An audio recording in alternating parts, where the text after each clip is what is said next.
Las actividades del Parlamento Juvenil dieron inicio en el Pleno del Congreso de la Ciudad de México. Mediante este ejercicio se busca la formación de nuevos cuadros políticos que se puedan integrar a la toma de decisiones, con convicción y conciencia del servicio público, dijo el diputado Mauricio Tabe, presidente de la Junta de Coordinación Política del Congreso de la Ciudad. Yo creo que esta es una gran oportunidad también para formarse, porque no hay mejor experiencia en la política que ejercerla. O sea, no hay libro de política, no hay manual de política, y la política solamente se aprende ahí, en el campo, ejerciéndola.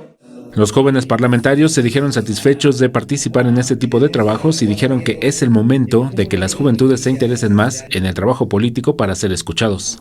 Ya no somos el futuro, ya somos el presente, y que tenemos que tomar realmente las decisiones, participar para poder incentivar la discusión, el análisis y la crítica, y siempre desde esos espacios creo que es muy importante que se nos dé esta oportunidad.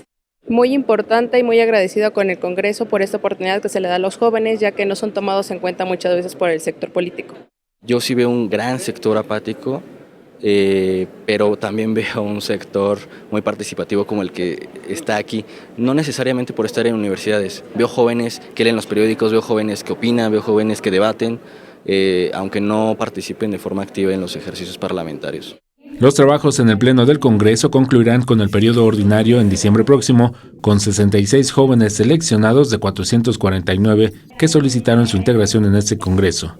Imágenes, Javier Martínez, información y voz, Alberto Álvarez Santana, 21 Noticias.